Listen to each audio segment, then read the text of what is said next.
Merci d'être venus si nombreux. C'est évidemment une plaisanterie, mais ça va se remplir, les gens déjeunent. Alors, on est très heureux quand même d'accueillir Clément et Aurélie des bricoleurs de douceur à Marseille.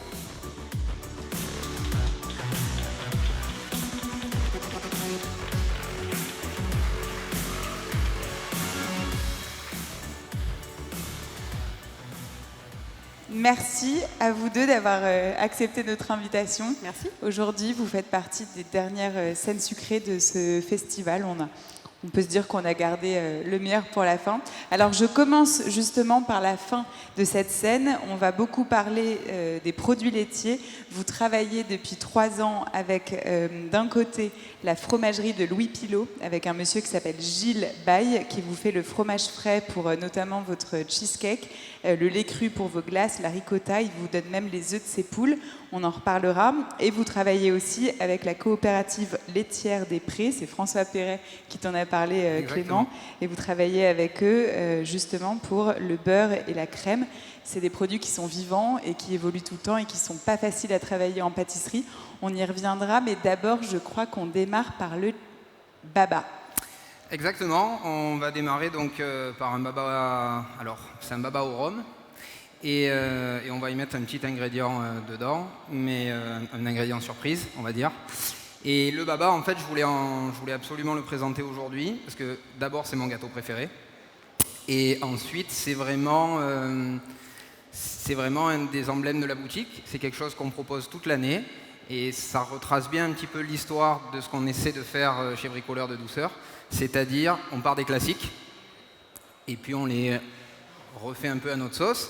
On essaye de faire une pâtisserie simple, lisible, que les gens puissent, à laquelle les gens puissent facilement adhérer. Par contre, on essaye toujours de rajouter un petit ingrédient, une petite découverte, quelque chose pour faire découvrir à nos clients. Donc le baba d'aujourd'hui, c'est un baba au rhum et au jus de cabosse. Alors, c'est-à-dire ? Alors, le jus de cabosse, c'est ou Abica, puisque c'est le nom que lui a donné Valrhona. C'est un nouveau produit qui va être commercialisé en fait par Valrhona d'ici peu. Et c'est tout simplement l'extraction. Exactement, l'extraction de la pulpe de la cabosse. Donc en fait, c'est ce qu'on appelle aussi un jus de mucilage. Le mucilage, c'est la pulpe blanche qui protège les fèves de cacao. Et l'idée derrière ça, elle est double. Déjà, c'est de ne plus gaspiller. Donc en fait, c'est vrai que c'est quelque chose qu'on jetait avant. Donc c'est de ne plus gaspiller et c'est de faire un revenu supplémentaire aux agriculteurs. Et en plus, c'est bon. Et en plus, c'est très bon. Ok, c'est très magnifique. particulier. Alors, par quoi on commence pour ce baba ? Alors, comme on n'a pas beaucoup de temps, j'ai pas mal avancé les préparations déjà. Et donc avec Aurélie tout à l'heure, on a déjà en fait fait notre brioche et trempé nos babas. Donc on va faire un petit retour en arrière, on va expliquer déjà la fabrication, comment ça se fait. Et ensuite on terminera, en fait, on fera le dressage. Cette brioche à baba, elle a une petite particularité, c'est que on travaille pas avec une farine traditionnelle. Normalement, le baba, ça se fait avec une farine T45 ou T55, plutôt T45, une farine de force. Ici, on retrouve une farine T80. C'est un produit auquel je tiens beaucoup. En fait, dans notre démarche avec Aurélie depuis le départ, on essaye donc d'aller chercher des fournisseurs, des producteurs qui sont un peu atypiques, un peu comme nous. Et cette farine-là, elle est faite par donc un monsieur qui s'appelle Pierre Ragot, qui est boulanger à Marseille et qui a eu la riche idée de faire construire il y a quelques temps, juste à côté de sa boulangerie, un moulin. Donc il y a un moulin en plein Marseille, rue d'Andoum. Il achète ses blés à Mayenne, c'est juste à côté de Marseille, à un paysan qui fait et de la variété ancienne et du blé moderne. Et en fait, il s'est mis donc à moudre sa farine à moudre son blé, et à faire sa propre farine. Et quand j'ai su ça, c'est un copain, je lui ai dit voilà, est-ce qu'on pourrait travailler ensemble, est-ce qu'il y aurait éventuellement une collaboration à faire. Il a accepté. Il faut savoir que c'est produit en très petite quantité. que c'est une farine qu'on paye 2 fois le prix d'une farine traditionnelle, mais qui a des qualités exceptionnelles.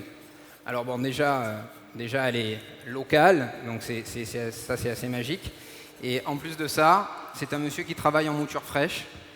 La mouture fraîche, ça permet de garder tous les nutriments et toutes les vitamines de la farine. Dans le goût, on n'a pas une différence extraordinaire. Mais il est vrai qu'on travaille un produit sain, on travaille un produit bon. Après, ça demande beaucoup d'adaptation. C'est-à-dire que faire une brioche avec une farine T80, ça n'a pas le même rendu. Mon baba n'est plus comme il était avant. Cela dit, il me plaît, je le trouve bon. Et donc, on a décidé vraiment de partir sur ça dans ce baba. Voilà. Aurélie, ça sent quand même très très très bon de ton côté. Je sens du citron, du miel, du rhum. Ouais. Alors ça, c'est le sirop. Exactement. Alors là, Aurélie, elle est en train de préparer un petit sirop. Et en fait, on a mélangé donc du jus de cabosse et un nappage neutre. Alors le nappage neutre, vulgairement, c'est ces pots jaunes là qu'on achète un peu partout chez les distributeurs, qui fait briller les pâtisseries. Nous, ça permet de faire briller ou de protéger. Nous, on le fait maison, donc c'est un mélange d'eau, de sucre et de jus de citron. Voilà, donc là, Aurélie l'a fait chauffer, et maintenant, je vais napper les babas avec. Ce côté agrume que tu sens, en fait, c'est le jus de cabosse, en fait, qui a cette acidité un petit peu. Ah, c'est drôle, parce que oui, il paraît que quand on mange en fait, ce mucilage frais... Ouais, c'est ça. Et en fait, en termes de texture, ça a une texture un petit peu... un peu sirop d'érable, on dirait, un peu. Et en fait, ça a une petite acidité qui est hyper intéressante. Voilà. Alors, je vais donner. Ouais, c'est vraiment drôle, ça. Voilà. Ça a vraiment un côté très sirupeux de base, quoi. Et un côté acidulé, qui est très, très intéressant. Voilà. Alors, c'est vrai que, comme dit Aurélie, la première fois qu'on l'a goûté tous les deux, on s'est dit, tiens, on dirait du sirop d'érable.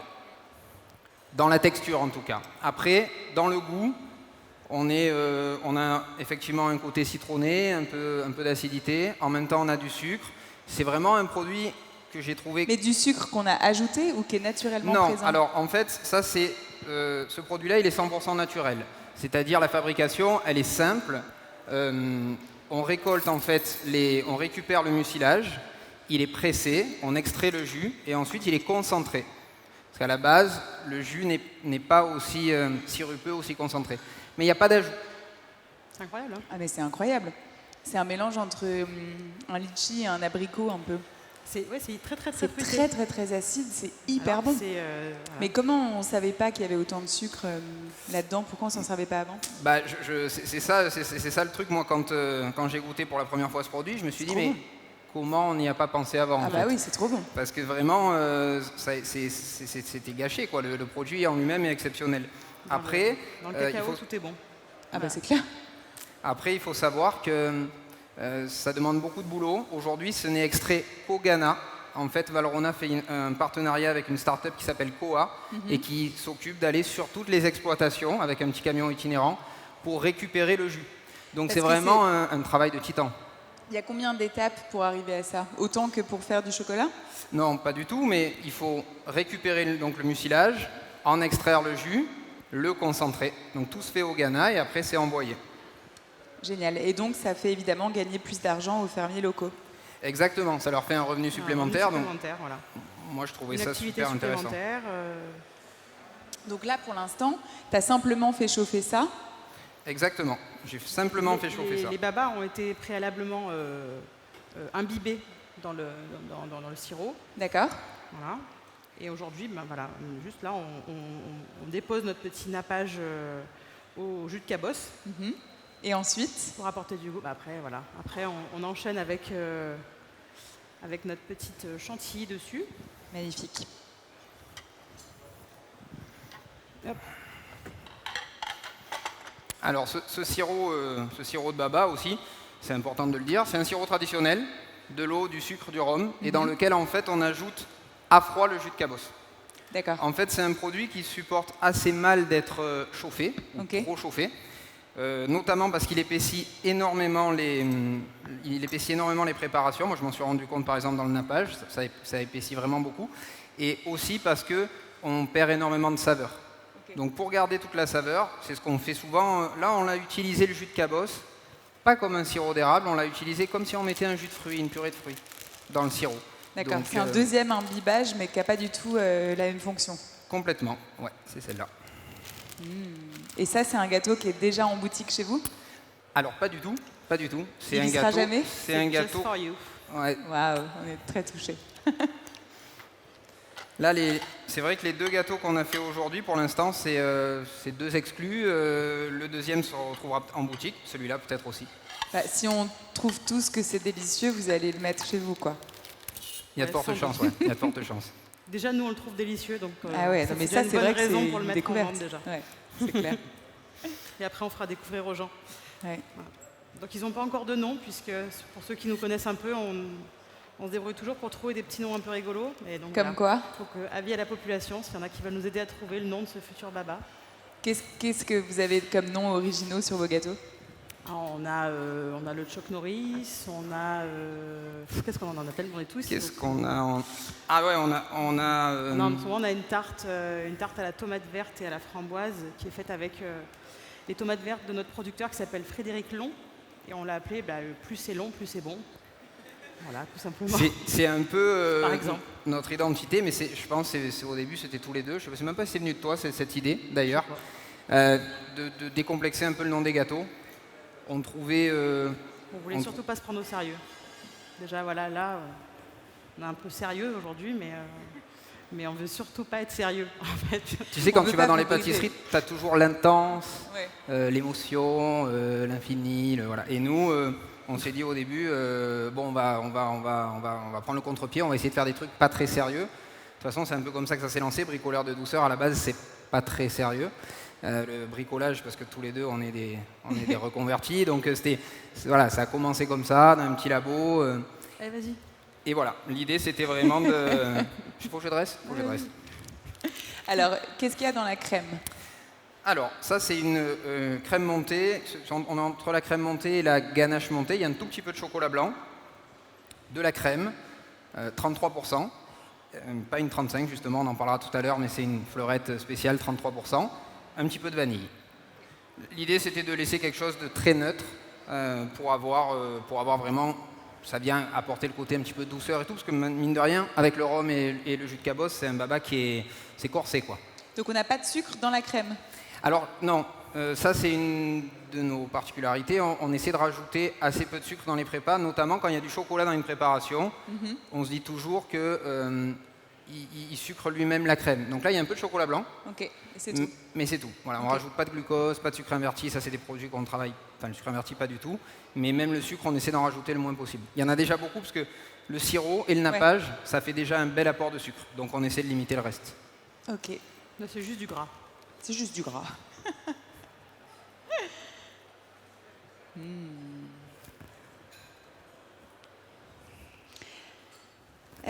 Alors, chez vous, il y a aussi une façon toute particulière que vous avez de recruter. Le bien-être des salariés, c'est très important pour vous. Vous êtes 19, vous avez beaucoup de reconvertis, à votre image, dans l'équipe. Vous avez beaucoup de cuisiniers qui viennent en pâtisserie chez vous.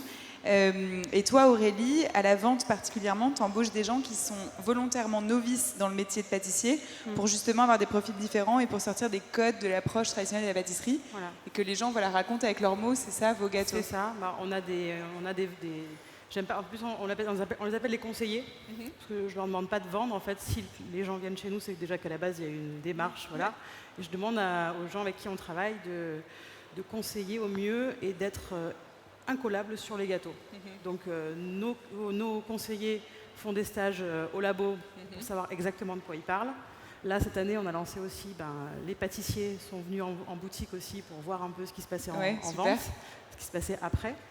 Et voilà, c'est le principe, c'est ça, c'est de prendre des gens qui sont complètement d'autres univers. Donc on a des graphistes, on a une boulangère, on a des gens qui sont dans les assurances avant. Enfin, voilà, on a plein de gens de profils complètement différents. Mais en tout cas, on sait qu'ils sont chez nous parce qu'ils ont vraiment envie de travailler, de conseiller nos produits et qui sont des passionnés, quoi. Ouais. Voilà. En tout cas, on a tous ce point en commun, c'est qu'on est tous des passionnés. Et c'est pour ça que je les ai recrutés à la base.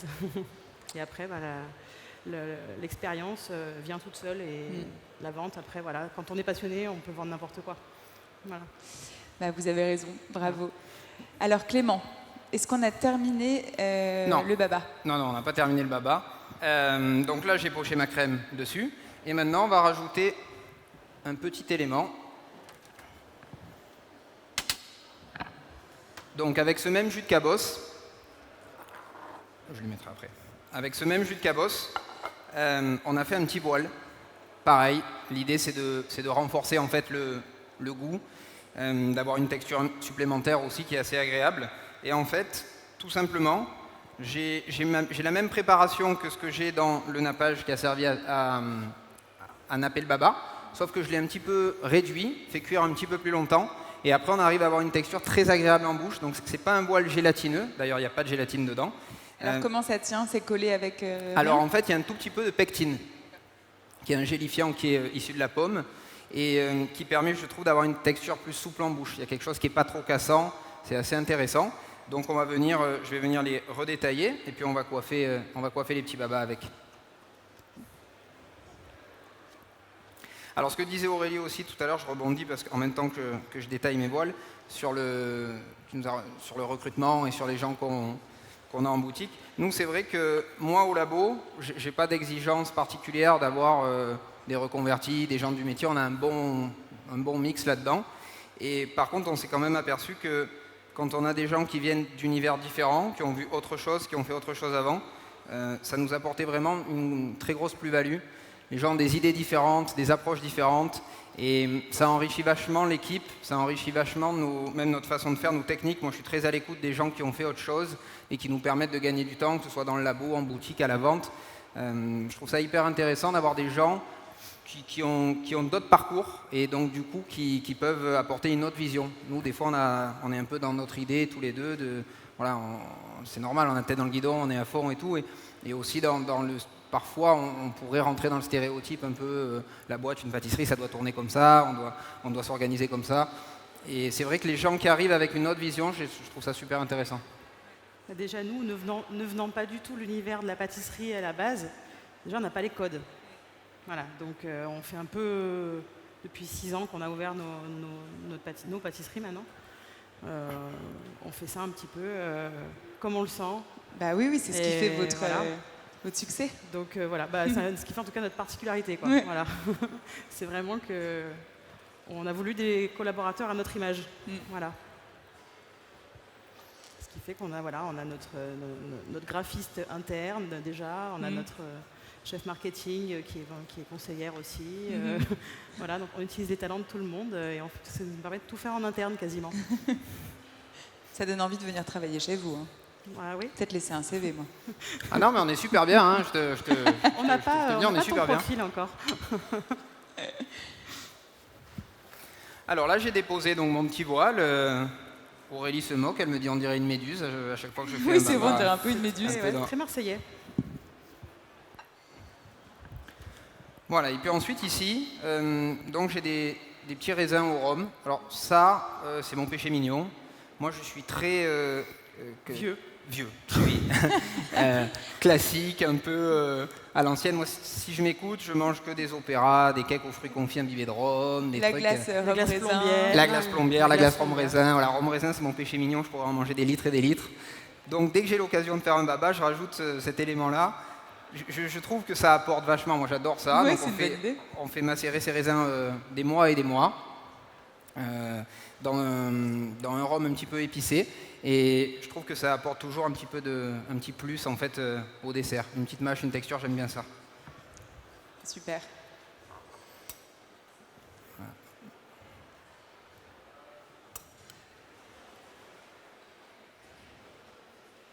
Donc ça, tu en as déjà mis dans d'autres de tes gâteaux? Ah oui. Les raisins, c'est un peu le marqueur de tout. On a toujours un baba à la carte, par contre. Donc celui-ci est totalement en exclusivité, mais on a toujours un baba à la carte et les petits raisins sont toujours la petite touche commune, on va dire. Mais en fait, c'est sympa ce côté un peu désuet parce que c'est vrai que des raisins au rhum, on n'en voit plus. C'est Là, hyper on bon. s'est fait une petite collection de cerises au kirsch, de prunes à l'eau de vie, des trucs très... Ouais, là, je me on suis est mis à très faire des 20 bocaux. Ouais, très 2021. Je me suis mis à faire des bocaux voilà, de Mirabelle à l'Armagnac. Et j'espère, après, dans l'hiver, les replacer dans des babas. Je pense que quand je l'assumerai vraiment, je ferai plus que de la pâtisserie ultra classique, en fait. C'est ce que... Voilà, j'adore ça. Génial. Donc là, ce qu'on va faire après, encore une fois, je trouve ça sympa sur une assiette. On va rajouter juste à la cuillère un tout petit peu de jus de cabosse pur. Ça va permettre de venir un petit peu saucer la brioche et tout, c'est sympa. Voilà, donc Donc on passe d'un gâteau à un dessert assiette.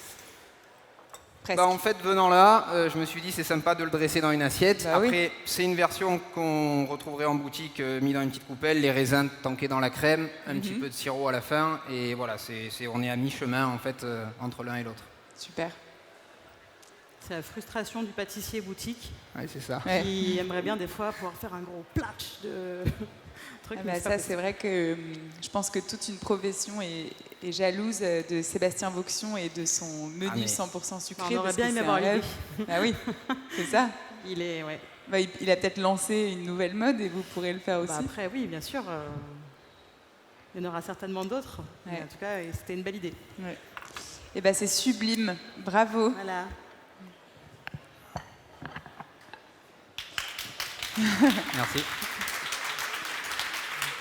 Alors, on va passer à la fameuse deuxième création que vous avez inventée pour aujourd'hui. On est très flattés. C'est la tarte aux produits laitiers. Exactement. Donc Alors- si je reprends un peu l'histoire, donc au même titre que la farine d'ailleurs, tu as décidé de travailler en direct avec des producteurs et des éleveurs de vaches laitières qui font correctement leur travail. C'est évidemment une grande satisfaction parce que eux gagnent leur vie et que toi tu mets des meilleurs produits dans tes gâteaux. L'inconvénient en termes de pâtisserie pure, c'est que c'est pas facile à travailler, que c'est pas stabilisé, que le beurre et la crème ça change tous les jours, ça évolue avec les saisons en fonction de ce que la vache a mangé, en fonction des températures et de l'environnement. On s'est posé la question quand on a préparé cette interview avec Clément de si on vous disait ce que je m'apprête à vous dire. Et en fait, on va le dire parce que On se lance. sur Omnivore, il n'y a pas de langue de bois.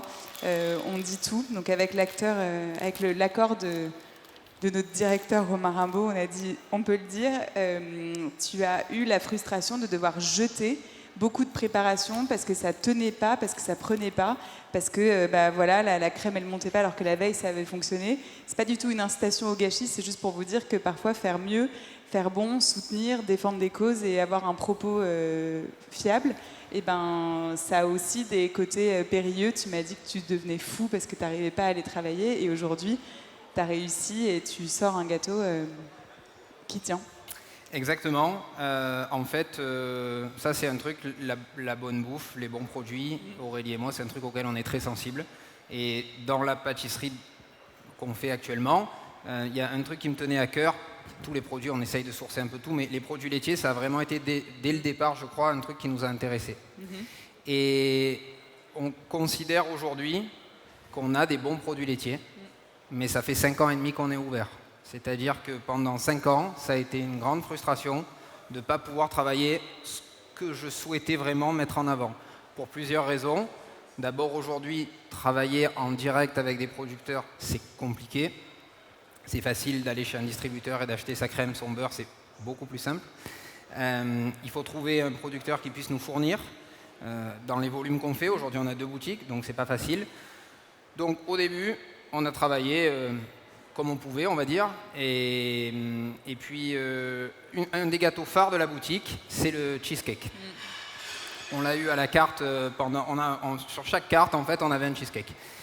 Et un jour, je crois que c'est Aurélie qui me dit tu t'es déjà posé la question de ce qu'il y a dans le Philadelphia? Parce que, bon, je suis désolé de le citer, mais la plupart des pâtissiers que je connais, c'est Philadelphia ou Samouraï. Traditionnellement, on fait le cheesecake avec ça. Et en fait, en se posant la question, on s'est aperçu qu'on travaillait un produit qui n'était pas du tout en accord avec notre philosophie et ce qu'on voulait faire. Donc on a totalement arrêté ce produit pendant 6 mois. On a arrêté le cheesecake aussi.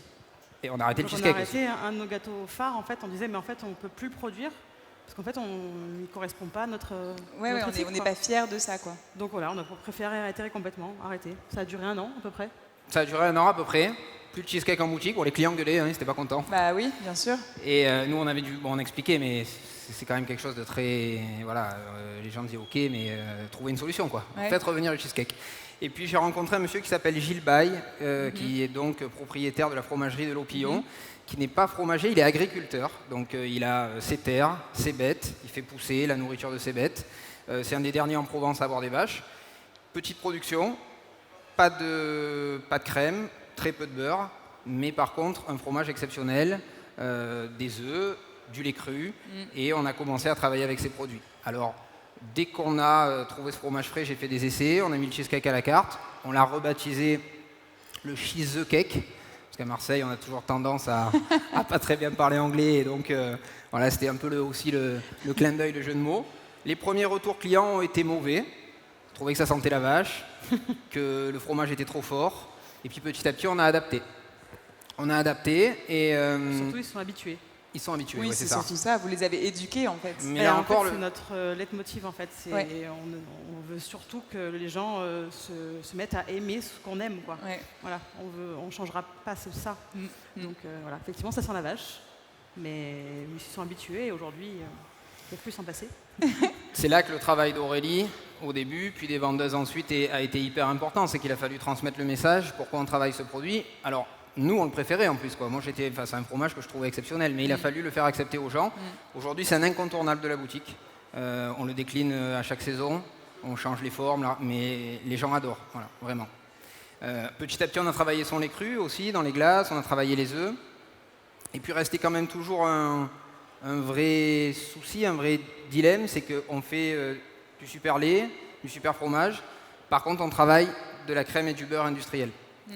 Malgré que ce soit une bonne crème et un bon beurre, français, on s'embêtait, AOP aussi, mais on ne savait pas vraiment d'où ça venait, voilà, on était embêtés. Et puis un jour, on va manger au Ritz, Aurélie et moi, on découvre les produits de François Perret, et puis il en fait beaucoup la pub sur les réseaux sociaux, c'est vrai. et je me dis tiens c'est bizarre cette coopérative, donc il parlait de la coopérative des traits avec une crème exceptionnelle, je me dis tiens, pourquoi pas, Aurélie me dit bah appelle-les. Parce qu'on avait déjà contacté des laiteries, on avait essuyé des refus, c'était compliqué, parce que les volumes, voilà. Donc on les appelle, et le courant est super bien passé, ça s'est fait tout seul, quoi. Donc, Et vous êtes les premiers dans le Sud à avoir leurs produits. Ouais, ils m'ont dit qu'effectivement, il n'y avait personne dans le Sud qui bossait avec leurs produits. Alors il faut savoir deux choses, hein. Je vais la faire courte, parce que je pourrais en parler des heures, mais il faut savoir deux choses. C'est qu'on travaille leur lait demi-écrémé, une crème 33 et une crème 40%. On ne la paye pas beaucoup plus cher que ce qu'on payait avant notre beurre et notre crème. On travaille leur beurre AOP aussi, c'est vrai, j'ai oublié. On ne la paye pas beaucoup plus cher, par contre, ça a été un travail colossal pour notre équipe. Parce qu'on a raté une tonne de prépa, les mousses qui tranchaient, les entremets qui coulaient. En fait, ce sont des produits non stabilisés. Donc il n'y a rien pour, dans la crème, stabiliser la matière grasse. En plus de ça, en fonction de comment sont nourries les vaches, le produit change chaque mois, beaucoup plus entre été et hiver, mais c'est un produit qui est vivant. Le beurre rentre de l'eau, enfin vraiment, c'est des produits auxquels on est peu habitué. Et en discutant avec eux, et puis en discutant aussi surtout avec, je reviens sur Gilles, et sur le fromage, et sur ce genre de produits, parce que c'est aussi des produits vivants, il y a vraiment un intérêt, c'est vraiment des produits exceptionnels, mais aujourd'hui, c'est pour ça qu'on fait cette tarte-là autour des produits laitiers, c'est pour les mettre un petit peu en avant et se dire une chose, c'est qu'on est une profession qui devrait mettre en avant ce produit-là, et malheureusement, à l'heure actuelle, surtout en pâtisserie boutique, je trouve qu'on fait peu d'efforts. Je trouve qu'il y a vraiment peu d'efforts de fait sur ça, parce que les gens n'ont pas envie de s'embêter, parce que tout le monde dit ah, c'est plus cher, mais ça c'est pas vrai. Si on creuse un peu, c'est pas forcément plus cher, mais par contre c'est une vraie adaptation. Et donc j'aimerais que dans notre métier, il y ait un peu plus de solidarité autour de ces gens-là, parce que c'est l'agriculture, c'est un pan énorme de notre histoire, c'est notre terroir, notre territoire. Et aujourd'hui, c'est la mode des laits alternatifs, c'est on va bosser avec du lait de soja, avec du lait de coco. Et qu'est-ce qu'on fait de ces gens-là, en fait? Voilà, je trouve qu'ils ne sont pas mis en avant, ils ne sont pas soutenus. Et nous, c'est ce qu'on essaie de faire à travers cette pâtisserie. Et nos produits, on se fait plaisir, mais on milite aussi un peu pour que ça change. Voilà. Et je pense qu'ils en ont vraiment beaucoup besoin. Voilà. Alors, on va revenir à la recette. Alors, donc en fait, on est entre la tarte au fromage frais et le cheesecake. Donc c'est une base de fonte de tarte dans laquelle on a donc coulé... pas de sucré? Ouais, pas de sucré, tout à fait. Dans laquelle on a coulé un appareil à cheesecake. D'accord, donc fromage blanc, œuf, Ouais, fromage, sucre. exactement. Ok. Un petit peu de maïzena et un petit peu de crème 40%, parce qu'elle est bonne. Et, Parce que c'est très bon. et puis après, on va le cuire au four, 25-30 minutes. Donc et c'est on a- encore un peu mousseux. Ouais, c'est souple, quoi. Voilà. D'accord. On a ce rendu-là. Super. Donc il n'y On a a- pas de citron, il n'y a pas de quoi que ce soit. Ah bah non, parce qu'il ne faut pas C'est vraiment dénaturer du fromage. que Ouais. la vache. C'est que la vache. Mais c'est pareil, dans ce fromage-là, il y a une petite acidité. Franchement, Oui, on retrouve- lactique. Ouais. Ouais, on retrouve Ouais. tout ce qu'il faut. Donc non, c'était vraiment la volonté de ne pas le dénaturer du tout. Superbe. Voilà. Et dessus, on va pocher un petit caramel. Ah oui, Voilà. parce que Alors, c'est délicieux aussi. parce que c'est très bon. Et parce qu'il y a aussi un peu de crème dedans aussi. Oui. Hein, finalement, on est toujours sur la thématique.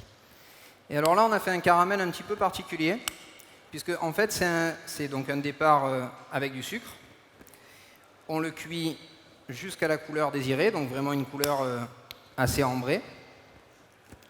Et en fait, une fois qu'on a terminé, on va le décuire. Normalement, le caramel, traditionnellement, on le décuit avec...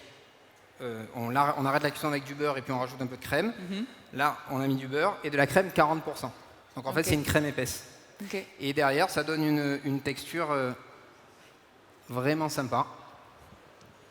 Je trouve hyper onctueuse. Alors, ce qui est drôle, quand on mange ça, on a déjà un côté bonbon, qui est hyper agréable. Et surtout, ça faisait longtemps que j'avais pas mangé un caramel pas salé. Ah oui. Et en fait, enfin bref, Notre j'avais des cerveau souvenirs, est voilà, parce déformé, qu'avant, en fait, maintenant. exactement. Tous les Alors caramels, on qu'avant, met les du sucre, caramels, du c'était sel. des caramels. Ma grand-mère, elle me dit toujours, mais pourquoi on met du sel maintenant dans qu'est-ce que c'est cette nouvelle mode? Et c'est vrai que c'est un goût qu'on n'avait pas eu depuis longtemps, ça. Alors Aurélie et moi, on n'est pas d'accord, hein, parce qu'elle elle adore le beurre de micelle. Donc, Oui, mais bon, voilà. Disons qu'effectivement, c'est vrai que notre palais est déformé, Oui. comme tu dis, notre palais est déformé aujourd'hui. Mais c'est exceptionnellement bon. ce que je trouve sympa, c'est qu'on est entre le caramel et la confiture de lait. Oui, voilà, Ouais. c'est très, Voilà. il y a ce côté très lait derrière quand même, qu'on n'aurait pas effectivement s'il y avait du sel. Non, pas du tout. Voilà. En fait, vous êtes vraiment sur vos gâteaux, vous revenez au goût brut. Ben là, c'était vraiment la volonté. Et on a commencé quand même en faisant des trucs hyper originaux, des cheesecakes au wasabi, des tartes au Ouais, non, mais curry. c'était notre Plus amateur, peut-être. Voilà, wasabi framboise, c'était un truc de dingue chez nous. Ou curry passion, on a fait plein de trucs comme ça au début. Et puis voilà, puis après on s'est ressenti. Et maintenant, vous petit à petit, on se assumez d'être, ressent. Ouais, J'ai changé. on est un peu extrémiste. On est devenu un peu extrémiste sur les produits, sur les cuisiniers le font bien. Ah non, mais Avec, je pourrais pas nous, être plus d'accord. on aurait envie vraiment que la pâtisserie s'y mette à fond Ouais. et qu'on soit, enfin, et par contre qu'on soit pas catalogué tout de suite de vendeurs de graines dès que Oui, dès c'est qu'on ça. met des trucs un peu, voilà. D'extrémistes, ouais. Voilà, on n'est pas des extrémistes sur on va pas manger 3 graines et un peu de lait dessus, quoi. Ça reste de la pâtisserie gourmande, mais voilà, avec une éthique derrière Ouais. quand même, Ouais. un minimum. Bravo. Voilà, Bravo. on essaye. Hein. Alors, un peu de crème quand même, parce que c'est trop léger là. Alors, cette Le crème-là, gras, parce que le gras c'est la vie. cette crème-là, c'est pareil, on va venir donc pocher cette crème. Alors cette crème, Un peu comme un Paris-Brest. dans le pochage, c'est avec donc la douille Saint-Honoré, on est un peu dans Ah, Saint-Honoré, pardon. dans ce style-là. Et en fait, cette crème, c'est un mélange de crème 40% et de fromage frais. Et un tout C'est petit sympa, peu de cette sucre. crème. Voilà. Mm. Mais l'idée générale du gâteau, Ça, c'est délicieux. Ça. c'est d'avoir quelque chose de pas trop sucré. On a déjà l'impression de manger une tarte au fromage blanc rien qu'en mangeant la crème.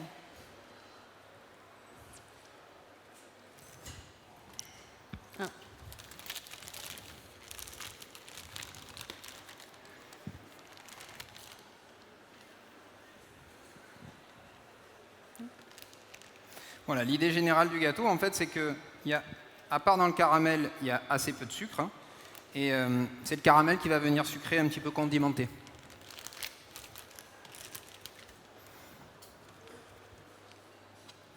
Voilà. Donc je viens pocher ma crème comme ça. Superbe. Et puis on va venir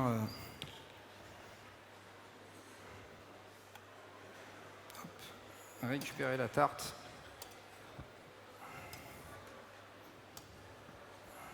Qu'est-ce que...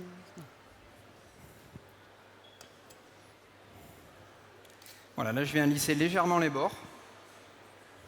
J'aime bien ce pochage-là, je trouve ça un peu sympa.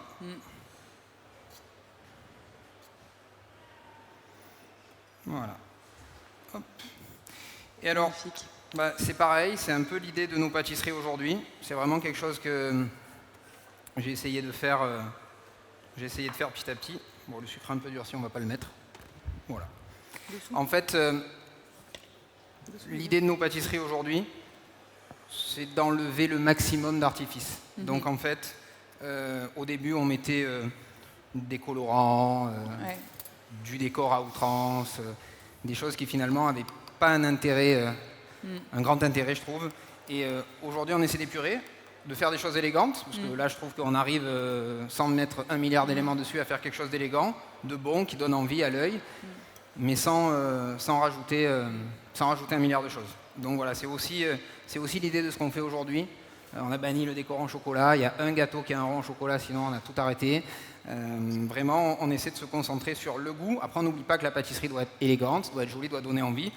Mais il faut que ça reflète la gourmandise, et quand on en met trop dessus, moi ça me donne pas envie de manger, quoi. Donc voilà, on essaie de faire des choses simples et purées.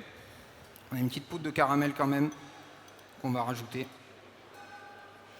Elle va fondre dessus, ça va ramener un petit peu le côté gourmand. Magnifique. Je vous souhaite en tout cas d'impulser une nouvelle voie à toute une génération de pâtissiers, parce que comme on le dit souvent, voilà, l'ancienne génération, on ne va pas les changer maintenant, mais j'espère que les nouveaux prendront cette voie, comme les cuisiniers l'ont fait depuis longtemps. Merci infiniment pour votre présence sur scène aujourd'hui. C'était Merci riche. beaucoup. Et longue vie aux bricoleurs de douceur à Marseille. Merci. Merci.